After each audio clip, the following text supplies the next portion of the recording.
আমরা আপনার বাড়িটা রেড করতে এসেছি। मतलब আমার বাড়ি কিউ রেড করবে? আমার তো কোনো ব্ল্যাক মানি নেই, कोई লুকানো সম্পত্তি নেই, প্রপার্টি कुछ লুকানো নেই আছে, লেকিন কিউ? এই এক মুখস্থ করা কথা আমাদের সবাই বলে, জানেন তো।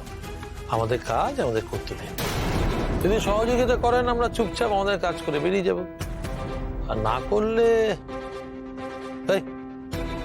সিকিউরিটির আর ওনার মোবাইলটা নিয়ে নে। এক মিনিটে, আপনারা বলেন আপনারা সিবিআই থেকে এসেছেন? এতক্ষণ ধরে কি শুনলেন? চিড়িয়াখানা থেকে এসছি? বললাম তো সিবিআই থেকে এসছি। বোঝো কাণ্ড।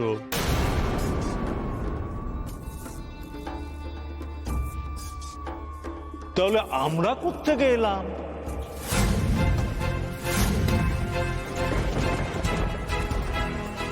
আপনি? আমি। এই যে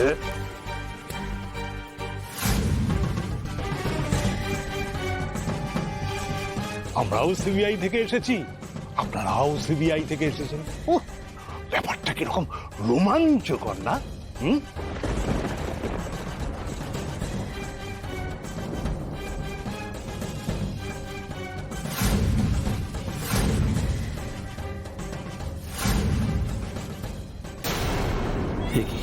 আমরা যে নামগুলি ইউজ করছি এদের পোশাকও তো একই দাম। এরা কি তাহলে পুলিশ রেড করতে এসেছে? আমরা এসে ফেসে গেলাম। এই আপনারা যেটা করছেন ওটা করুন, আর যা যা মাল বাজেয়াপ্ত হয়েছে সেগুলো এখানে তাড়াতাড়ি আনার ব্যবস্থা করুন। তো আপনারা এখানে? এরা আমাদের মতো কোনো নকল দল নয় তো? উফ, কি মুশকিল, কিছুই তো বুঝতে পারছি না আমি। কার্ডটা দেখি। কি হলো, আই কার্ডটা দেখা।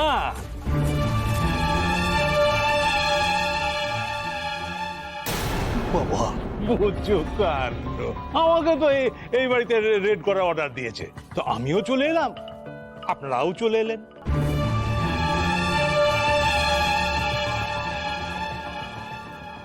উফ, যাক বাবা, আমরা যে ভুল সেটা ধরতে পারিনি, তবুও এখানে কোনো রিস্ক নেওয়া যাবে না। কি ভাবছে? কারা রেড করবে, তাই তো? না, আপনারা যখন আগে এসছেন আপনারাই কাজ চালিয়ে যান, আমরা আসছি। Sorry for the mistake.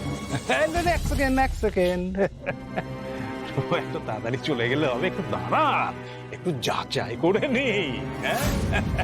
আরে শোনা, সেটা আসল না নকল এটা তো কোষ্টি পাথরে ঘষে দেখে নিতে হবে, তাই না?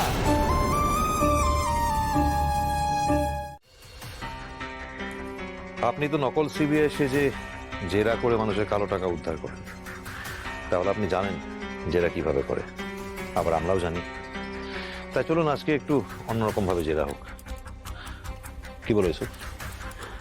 হ্যাঁ স্যার, আজকে একটু ইন্টারেস্টিং ওয়েতে জেরাটা করা হোক। আমি নিজে থেকে কিছু উত্তর দেব, আর আপনি উত্তরগুলো মিলিয়ে দেখবেন, যদি কোথাও ভুল হয় আমাকে শুধরে দেবেন। ইউসুফ,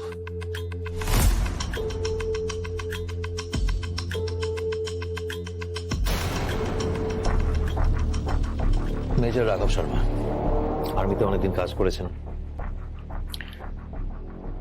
আর্মি সাপ্লাইয়ের অনেক কিছু আপনি কালোবাজারে বিক্রি করতেন, চাকরি পাইয়ে দেওয়ার নাম করে মানুষকে ঠকিয়ে টাকা আদায় করতেন। ঠিক ঠিক বললাম তো? যে আর্মির পোশাকটাকে সবাই সম্মান করে, আপনি সেই পোশাকের নিজের স্বার্থে ফায়দা লুটেছেন।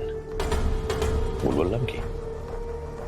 মাঝখানে আপনার নামে দুবার আর্মির সিক্রেট ইনফরমেশন লিক করার অভিযোগ আছে, কিন্তু প্রমাণের অভাবে আপনি ছাড়া পেয়ে যান, কারণ আপনি অত্যন্ত বুদ্ধি সহকারে কোনো প্রমাণ না রেখে সেই কাজগুলো করেছিলেন।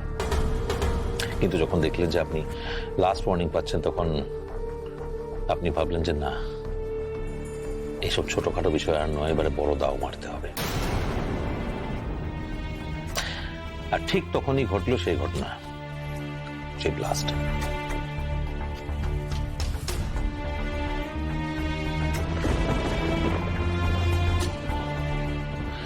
সেই ব্লাস্টে আপনি মারা না গেলেও ঠিক তারপরে আপনি সেখানে গিয়ে নিজের চিহ্নগুলো ফেলে পালিয়ে যান, আর তারপরেই আপনার নকল সিবিআই সাজার শখ হয়। ঠিক বললাম তো? বেশ করেছি, যা করেছি বেশ করেছি, কেন ঘরে বেয়ে থাকবো? গরিব হওয়ার জ্বালাটা বোঝেন?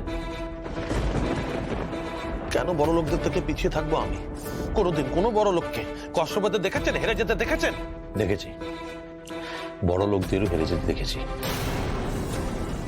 এই যেমন আপনি দেখুন তো, 26 কোটি টাকার মালিক হয়েও কেমন হেরে বসে আছেন।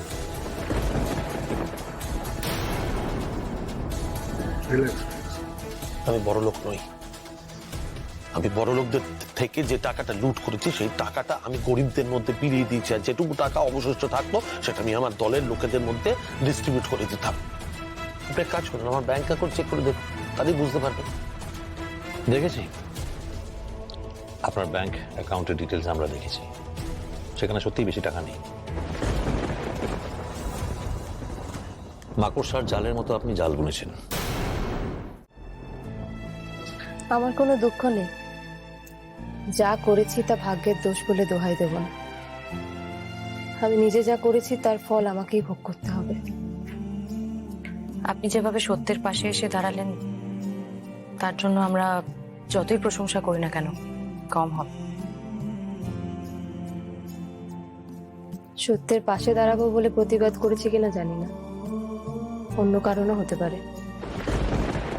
ওনাকে নিয়ে যান।